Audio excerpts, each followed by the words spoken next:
Have you ever suspected that the very people who thunder their opinions the loudest, who puff out their chests with self-certainty, are the ones most blind to their own ignorance? That the dullest minds often walk around wrapped in a blinding halo of imagined brilliance? Tell me, traveler, why is it that the truly intelligent so often doubt themselves, while the fools among us believe they possess the final truth? It is not merely an irony of fate, it is a deep law of the human soul, inscribed in its hidden mechanisms. I am Nietzsche, and I tell you this: stupidity rarely knows it is stupid.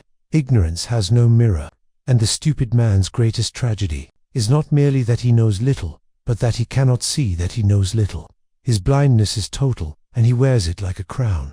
You suffer under this world, do you not? A world in which voices devoid of nuance gain followers by the millions. A world where mediocrity is rewarded with applause, where those who question, who hesitate, who analyze, are dismissed as uncertain, weak, complicated. You watch this spectacle and feel that something is deeply wrong, that the stage has been seized by clowns who think they are kings. And you, who sense this dissonance, you suffer in silence or with clenched teeth. You feel alone in your perception. But listen to me, your suffering is not weakness, it is proof that you see deeper than the crowd. So let me shatter your illusions. Let me strike the idols with my hammer. For what you call stupidity is not merely low intelligence. It is a refusal to see complexity, a psychological fortress built to keep reality's sharp edges away from the delicate skin of the ego. The stupid man must always simplify, always cling to easy slogans, because complexity threatens his inner stability. He must pretend certainty, because to doubt would be to feel his own insignificance. And here's the cruel paradox: the more someone knows, the more they realize how vast the unknown is. True intelligence glimpses its own limits. The wise man sees the abyss around his small island of knowledge. The fool sees only his island and believes it is the entire world. Why is this so? Let me take you into the labyrinth of the human mind. Let me show you the genealogy of this illusion. For stupidity, like all things human, has ancestors. It grows from instincts far older than reason itself. Man is not, first and foremost, seeker of truth. He is a seeker of security, a creature who craves stable ground under his feet. Our ancestors were not philosophers, but survivors. In the savage dawn of our species, hesitation often meant death. Quick certainties, decisive actions, blind confidence, these were the traits that kept a man alive in the forest, or on the battlefield. Thus our nervous system rewards certainty with the sweet opium of dopamine. It punishes doubt with anxiety. From this biological soil grows the weed of overconfidence, the illusion that I know, that I am right, that my view is the truth. The stupid man is addicted to this illusion because it soothes his fear of insignificance. And here is the irony that would make the gods laugh. Precisely because he lacks true capacity to grasp complexity, he is shielded from realizing how little he knows. Have you never noticed how the most fanatical voices are also the least subtle? How the loudest preachers, the most aggressive debaters, repeat the same slogans like catechisms? These are not merely errors of intellect. They are symptoms of an emotional economy. Certainty calms the spirit, doubt tortures it. And so, for the weak spirit, certainty becomes a necessity if it is built on falsehoods. Yet you, who tremble with questions, who lie awake wrestling with contradictions, you are closer to wisdom than all the dogmatic men combined. For wisdom begins in the wound of doubt. In my work Beyond Good and Evil, I wrote, convictions are more dangerous enemies of truth than lies. Why? Because a lie is conscious deception, a choice. But conviction is an unconscious prison. A man possessed by conviction cannot even see that he is wrong. He has become the servant of an idea, and he calls that slavery his freedom. This is why the stupid man believes he is brilliant. He is spared the pain of complexity. His mind is narrow, but its walls are solid. He never glimpses the infinite corridors beyond them, and so he struts like a peacock, his feathers made of ignorance. And what of intelligence? Intelligence is not a library of facts. It is the capacity to hold contradictions without fleeing. It is the willingness to say, I do not know, to navigate the shifting sands of reality without panic. But such humility is costly. It demands the sacrifice of ego. It demands that one lives exposed, vulnerable, amidst uncertainty. Few are willing to pay that price. So let me ask you, why do you hunger for certainty? Why does your spirit recoil at the thought of, I do not know? Do you not feel, deep within, that your thirst for definite answers is the echo of a deeper fear, the fear of being nothing. And let me wound you further, for I am your tempter, your surgeon. The fool is often happier than the wise man. The fool rests secure in illusions. His world is simple, his purpose clear. The wise man is haunted by endless questions. He carries the burden of knowing that truth is always partial, always incomplete. Yet I do not envy the fool, for his comfort is the comfort of a worm, safe in the dark soil, blind to the stars. I want you to see the stars even if it costs you your peace. So I tell you, when you see men certain of everything, fear them, for they are either fools or tyrants or both. True greatness speaks softly, with the tremor of uncertainty in its voice. And so I turn to you, traveler. Are you willing to endure the agony of knowing how little you know? Are you willing to abandon the drunken certainty that intoxicates the masses? Will you dare to love the question more than the answer? If you have felt this conflict in your chest, then listen well. Your suffering is the crucible in which higher man is forged. The fool lives, but never becomes. The wise man is always becoming, always dying and being reborn. This is why people who are stupid believe they are intelligent, because ignorance blinds them to their own ignorance, and the ego craves certainty more than truth. And it is why the intelligent often doubt themselves, because they glimpse the vastness beyond the walls of their own mind. I am not here to comfort you. I am here to make you dangerous to yourself, and to the world that worships shallow certainty. Now, answer me, do you wish to continue this path of painful lucidity? Then leave your illusions at the threshold. Come with me where fools fear to tread. If you feel the spark I have placed in your chest, I want you to write in the comments one sentence. I choose to question, even if it destroys my peace. Let this be your first rebellion. You stand now upon the precipice, trembling between the comfort of illusion and the chill wind of truth. I feel your hesitation, for what I demand of you is not small, it is the murder of your own false certainties. And who among men does not clutch his illusions like a child grips a security blanket? Yet hear me, to see the world without illusions is to be reborn. Let us delve deeper into this question. Why do stupid people think they are intelligent? The question seems simple. It is not. It cuts into the very marrow of what it means to be human. Understand this: the belief in one's own brilliance is not born merely of ignorance. It is born of the instinct to preserve one's own significance. The stupid man must believe he is intelligent because the alternative is unbearable, that he is insignificant, that he is small, that his life passes like a wisp of smoke. He must build walls around himself, walls of dogma, slogans, clichés. He must become his own priest, chanting his own liturgy, worshipping the deity of his own opinions. Otherwise he feels himself dissolving into the vastness of a universe he does not understand. This is why the truly ignorant are so loud. Noise is a shield. It drowns out the small voice of truth, whispering that they might be wrong. Their aggression is camouflage, meant to conceal their terror of inadequacy. Consider the phenomenon I have seen since the dawn of the modern world. The democratization of opinions. Every man now has a voice. Every man, with trembling thumbs, types proclamations into the ether, convinced that the world must hear him. And so stupidity gains a pulpit. It is not that stupidity has increased, it has merely become visible, amplified by the glowing screens we clutch like talismans. The ancient fools remained local. The modern fool has a global audience. Yet the mechanisms of self-deception are ancient. Let me dissect them for you with my scalpel. Firstly, the illusion of explanatory depth. The stupid man believes he understands the world because he knows a few words, a few slogans. Ask him for detail, and his certainty collapses. He cannot explain the systems that uphold the words he repeats. He knows the label, not the substance. Yet he thinks himself wise, because his labels feel sufficient to him. Secondly, the comfort of moral righteousness. The stupid man thinks himself good, and therefore believes himself right. His sense of virtue blinds him to the possibility of error.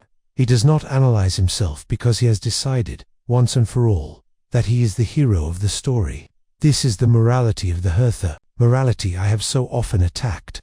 Thirdly, the fear of social exile. To doubt publicly is dangerous. It is to risk becoming the other. The stupid man clings to the opinions of his tribe, repeats them like scripture, because to dissent would mean isolation. Thus conformity masquerades as intelligence. And lastly, the reward of simplicity. The brain is an organ of energy conservation. Simplicity saves energy. Complexity costs energy. The fool avoids mental effort. He believes his own shallow conclusions because they are easier.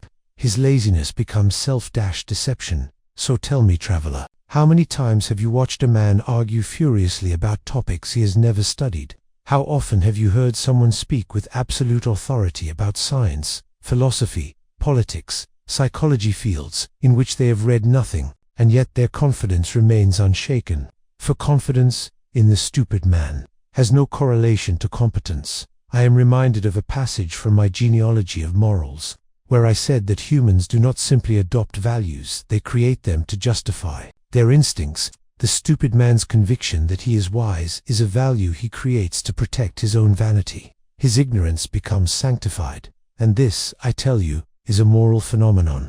For centuries, mankind has celebrated humility as a virtue, but this humility is a mask. Beneath it, the herd despises those who truly question.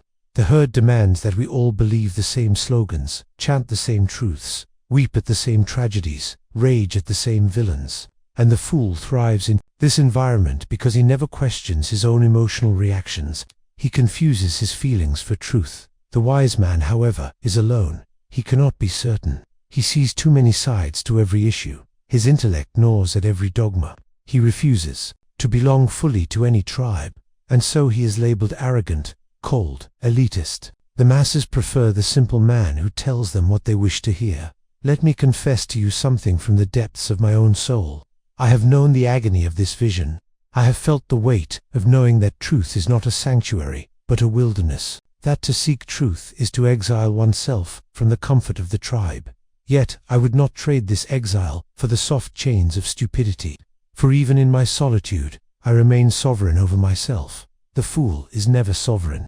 He is a puppet pulled by invisible strings, his tribal instincts, his fears, his need for approval. This is why I say to you, every man who wishes to be wise must first be willing to become hated. For the herd despises the man who reminds them that their certainties are illusions. The fool calls him arrogant, cruel, dangerous. But in truth, he is dangerous only to illusions. So here is the truth that wounds. Stupidity believes itself wise because it is blind to its own foundations, and intelligence doubts itself because it sees its own foundations and knows they are fragile. The intelligent man stands upon an abyss, feeling the trembling of the ground beneath him. The stupid man builds his house upon sand and calls it marble. And so I ask you now, when you speak, do you speak to discover the truth or merely to protect your image? When you argue, do you seek understanding or victory? Do you dare admit to yourself how often you pretend knowledge you do not possess? Can you sit silently with the thought, I might be wrong? For these questions, my friend, are the hammer blows that shatter the idol of false intelligence. There is only one cure for the arrogance of stupidity: to become a lover of questions, to kneel before the vastness of what one does not know. 2. Say, I choose doubt over illusion. I choose growth over comfort. I choose truth, even if it crucifies me. But this is a dangerous path, for the man who sees too deeply will often wish he could unsee. Yet hear me, there is no greatness without this agony. The Bermensch, the higher man, is not the man who knows everything. He is the man who has conquered the terror of not knowing. So I offer you a challenge, here and now. If you wish to leave the herd, write in the comments, I refuse to worship certainty. Let it be a wound and a banner. Look around you. Every corner of modern life is infected by the same disease, the triumph of appearances over substance, of noise over depth, of slogans over thought. The world has become a carnival of certainty. The more ignorant the man, the more flamboyant his display of confidence. Consider the politician who roars on stage, his words hollow as an empty drum. Consider the expert who floods the airwaves with facile answers to questions that should humble any thinking creature. Consider your colleague who pontificates on economics, philosophy, psychology, all because he once read a headline. These men, and countless others like them, are drunk on the opiate of certainty. For them, truth is not an adventure, it is a weapon. They wield it like a club, to bludgeon dissent, to preserve their image. To admit ignorance would be, for them, a humiliation greater than death. But why? What is the secret engine that powers this madness? It is this, the will to power. Yes, even the fool possesses a will to power, but in him, it is a petty will. a will not to transform himself, not to become greater, but merely to dominate the perception others have of him. He does not wish to be wise, he wishes to appear wise. He does not want to possess knowledge, he wants others to bow before the illusion that he possesses it, and so he postures, he repeats clichés, he raises his voice, he laughs dismissively, he uses mockery as a shield. All these are weapons in the struggle for social dominance, but mark this well, his aggression, his arrogance, his loudness, they are not signs of strength, they are camouflage for a secret terror, the terror that he is insignificant, the terror that he is invisible in a vast universe, the terror that, beneath his carefully constructed persona, there is nothing. Thus the stupid man must think he is intelligent. His entire self-image depends upon this illusion. Without it, his fragile ego would collapse into dust. This is why debates with fools are so often fruitless. You believe you are discussing facts. He is fighting for his existence. To admit error would be, in his mind, a kind of death. But you sense this tension, do you not? You have felt the discomfort in your chest when someone near you speaks nonsense with unwavering confidence. Part of you wants to correct them, another part of you wonders if it's worth the effort. And often, you stay silent. Why? Because instinct whispers to you that it is dangerous to challenge the illusions of fools. And indeed, it is dangerous, for fools are legion, and they protect each other. A man who dares speak an uncomfortable truth becomes an outcast. The herd will turn on him because he threatens the delicate web of illusions that keeps the herd together. For the herd does not crave truth. The herd craves cohesion. Shared illusions are the glue that binds it. This is why, in my genealogy of morals, I wrote that morality itself grew out of the resentment of the weak. The masses do not wish for individuals who stand above them. They want equality, sameness, comfort, and so they create moral codes that punish anyone who dares think differently. Thus the intelligent man, the seeker of truth, is often labeled arrogant, cruel, antisocial. The fool is praised for his down-to-earth wisdom, his common sense, his authenticity.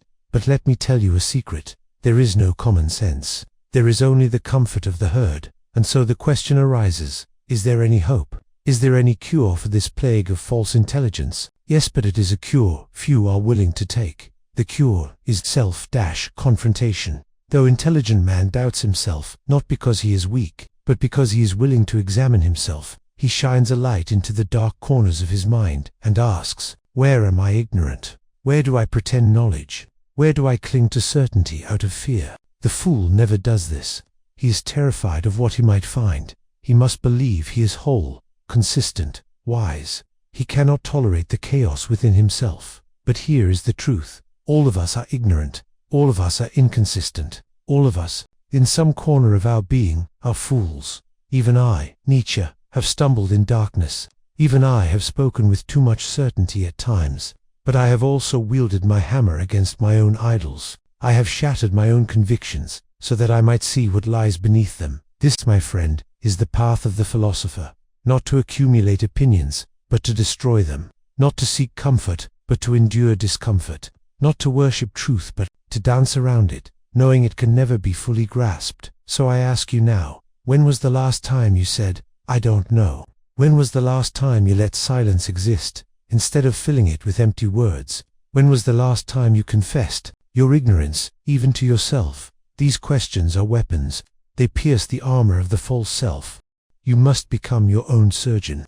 You must cut away your illusions with steady hands, even when the blood runs. For the greatest freedom is not freedom of speech, nor freedom of action. It is freedom from illusion. Imagine a man who sees clearly, that he knows little and rejoices in it.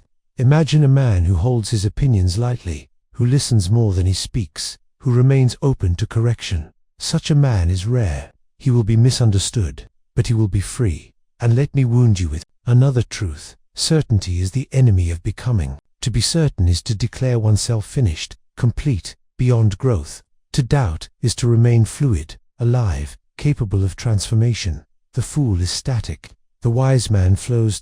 So if you wish to grow, you must kill your own certainties. You must say, I do not know, and let those words be a door to greater sight. Yet beware. Once you have tasted this freedom, you will never again be at peace among the herd. You will feel a distance between yourself and those who live in certainty. You will become a foreigner in your own land. But I say to you, better exile than illusion. So choose, traveler. Will you remain among those who worship their own ignorance? Or will you walk the narrow path of self-confrontation, even if it leaves you lonely? If you have the courage, write in the comments, I choose truth over comfort. Let your words be the first hammer blow against the idols in your own mind. Now, come closer, traveler, for we arrive at the deepest layer of this labyrinth. The layer not merely of intellect, but of instinct, the trembling soil beneath all your thoughts, where the true battle is waged. You wish to understand why stupid people believe they are intelligent. Then you must face the most uncomfortable truth of all.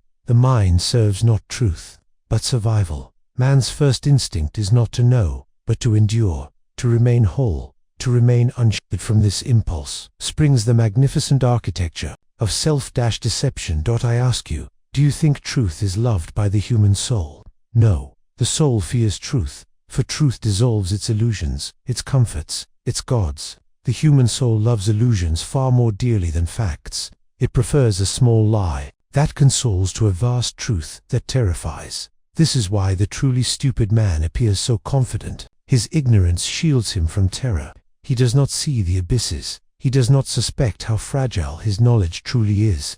And so he strides across the stage of the world as if he were a god. But the wise man, the wise man feels the ground tremble. He sees that every belief rests upon sand. He knows that his own reason is a tool, but a tool with cracks. He senses that even his deepest convictions might one day collapse under a greater light, and so he walks gently, cautiously.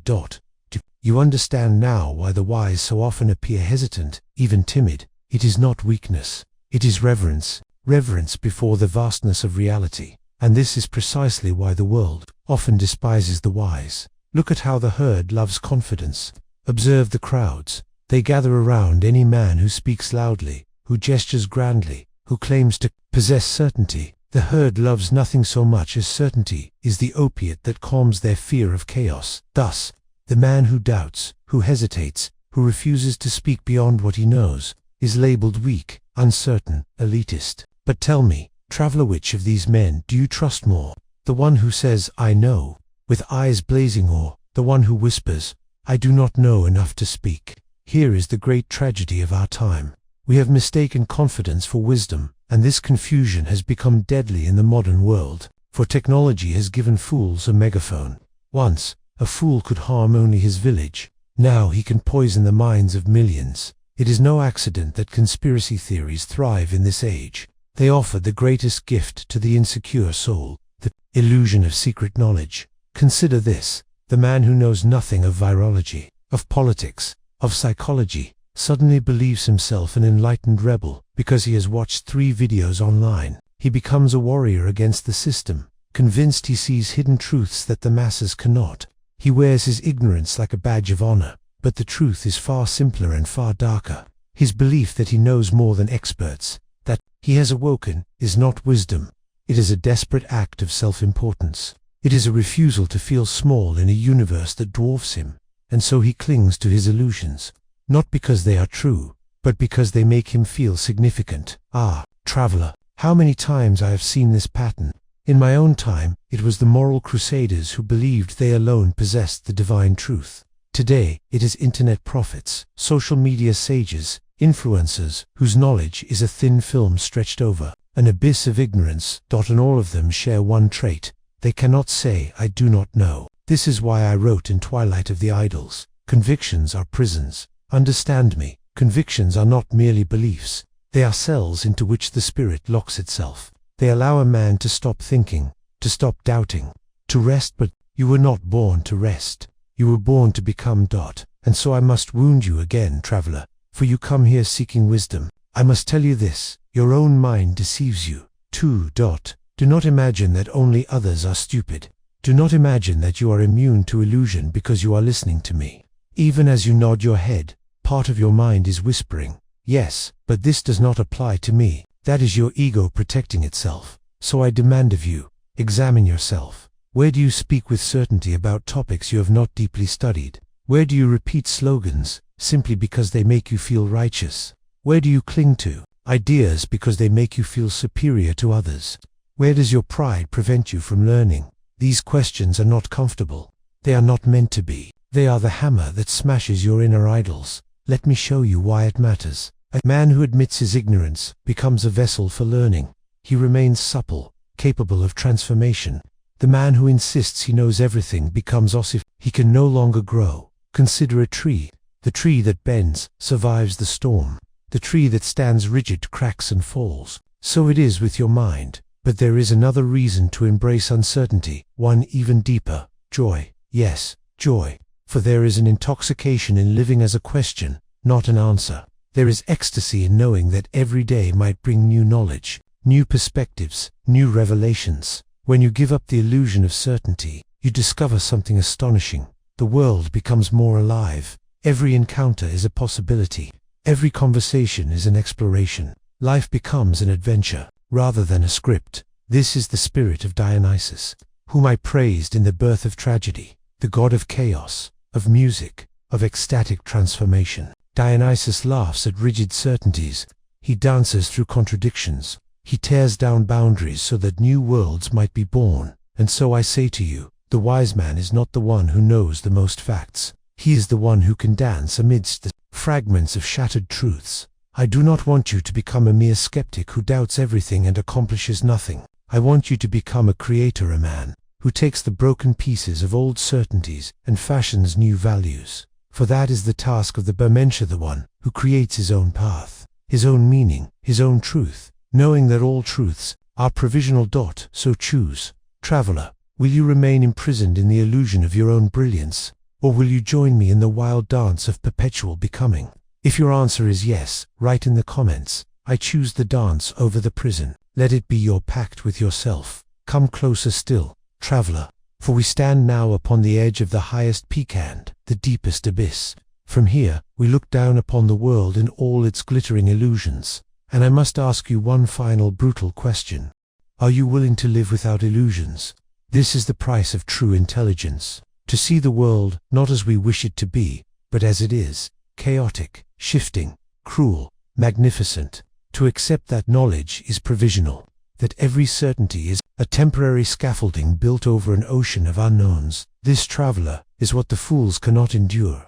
It is why they cloak themselves in loud certainty, why they cling to dogmas and clichés, why they inflate their small wisdom into grand proclamations. They cannot tolerate the feeling of being unfinished. But hear me, to be unfinished is not a curse, it is salvation, for only the unfinished man can become something greater. Only the man who doubts his own wisdom can grow wiser still. The fool stands fixed, petrified in the prison of his own ego. The wise man flows, changing shape, learning, adapting.